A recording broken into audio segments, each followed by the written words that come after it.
Hello guys, in this video I will be showing you how to install your 100 sheet stapling finisher to your Konica Minolta copier. The finisher that I will be using is a model FS535. This particular finisher that I'm using has a saddle stitch on it, as you can see, which is just an option that you install on the finisher. So it's not a big deal if yours doesn't have it. It's still the same box finisher, and all the connectors are exactly the same. And this finisher will fit your Konica Minolta Bizhub C454, 554, 654, and 754, as well as all your E series as well, such as your Bizhub C554E, 654E, and so forth. So before we get started, I need to mention that when you're installing a finisher, make sure that the copier is completely turned off. And I'm not just talking about the sub power switch on the display, although sometimes it does work if you do that. But I like to turn it off by the main switch by opening up the front door, and you'll see the switch on the left side. Make sure that is completely turned off. Okay, very, very important. So now let's get started. On Konica Minolta's installation manual, it talks about 4 brackets, which I'll show you in just a second. But really you just need 2 brackets to install this finisher. The other 2 you could do without. If it comes with it, if you have it, great. If not, don't stress out, you don't need it. But first let me show you the 2 most important, or the 2 needed brackets for the machine. It is a rear bracket, which looks like a bunch of little wiggly legs sticking out of it. You connect it with 1 screw here and 1 screw here. The other bracket is right here on the machine, and you connect it with 1 screw there and another screw there. Now this bracket has a slot, a screw. You'll see the threads here, very important, which I'll show you in just a little bit why it's important. I need to bolt the finisher to it, but we'll go into that more in detail. So these 2 brackets are very important.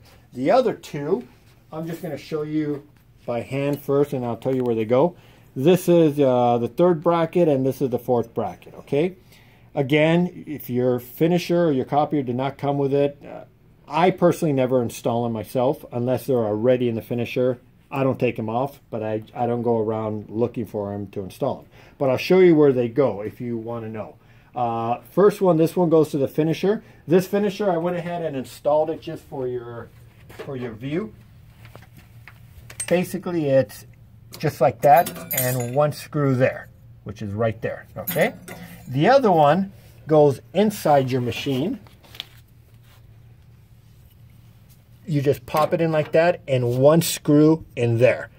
Basically, that's all it is. It just sits there. Now, when I say earlier that it doesn't really play a role, it really doesn't. It just basically, Konica just wants you to make sure that this little bracket is touching that to make sure the finisher is aligned.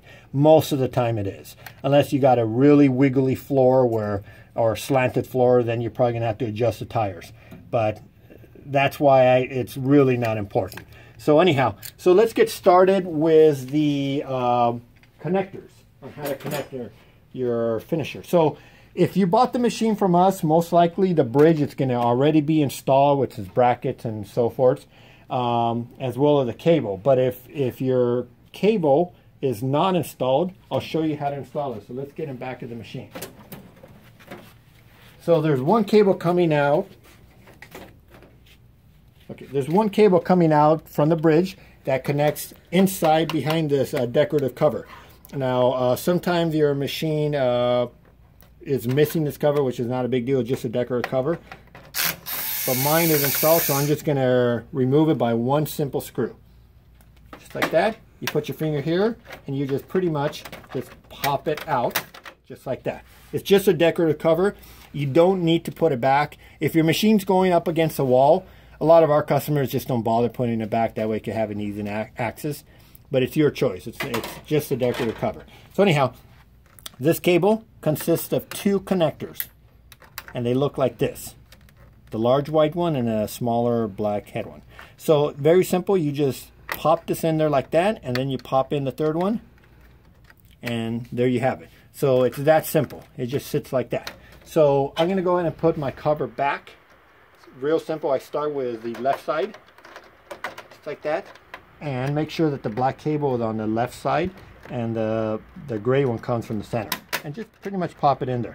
It will hold by itself without the screw. So if your machine did not come with a screw, it's not a big deal, but this one did, so I'm just going to put it back. That simple.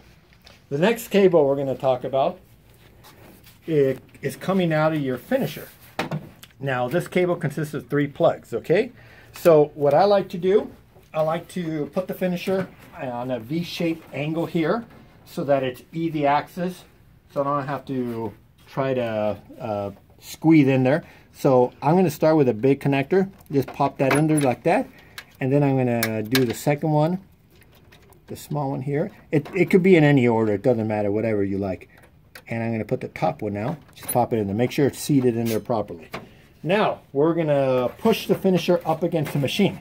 Now you're going to have an opening here, and these 2 legs here that are sticking out, I'm going to call them legs for now, okay? So these 2 legs have to go in here, whereas this stays out like this. Let me get a piece of paper to kind of show you how it's supposed to go, so you can kind of see the white background. So it's going to be just like that. So you're going to have 2 legs on this side, and on the other side it's going to be your other 3, okay? So what I'm going to do, and I'm going to go ahead and put some light, maybe that would help. Okay, so I am going to put it in just like that, and once it's in there like that, you push it in. Now this screw, I don't know if you can see it, but this right here, that thread, we need to see it through this hole right here. You see, you can see my finger right there, okay? We need to see it there to know that it's aligned. So I'm just going to be using a regular screw here with a handle, so I can just use it by hand. So here we go. And if you don't see it, I'm going to move the finisher towards me to kind of find it. There we go. Now, if you can see it, now I can see that hole there. So I'm going to go ahead and just tighten, put my screw in here, just like that. It could be any screw. If your machine did not come with a screw, you can buy one at Home Depot, any hardware store. If you want to see what size it is, for example, you can take any of these out. Like for example, I'll take this one out, and you can take it to your hardware store and say, I need this size. It's really standard. This machine only uses 2 screws, what they call the M2 and the M1. But that's getting technical. You don't have to worry about it. As long as it's this size, you can take this and just go buy one. I think they're 30 cents at the store. So anyhow, we're going to connect it just like that. So now your finisher is connected. Okay. Now the bracket that I was telling you, I don't know if you could see it, but way inside the middle, it's already touching, which again, it's most of the time it is. It's not a big deal if yours doesn't have it, but that Konica just wants to make sure that your finisher is flush, and it usually is, unless your floor is wobbly. So okay, so now that we have that, you close the door, power on your machine, and your finisher will be, it's ready to go.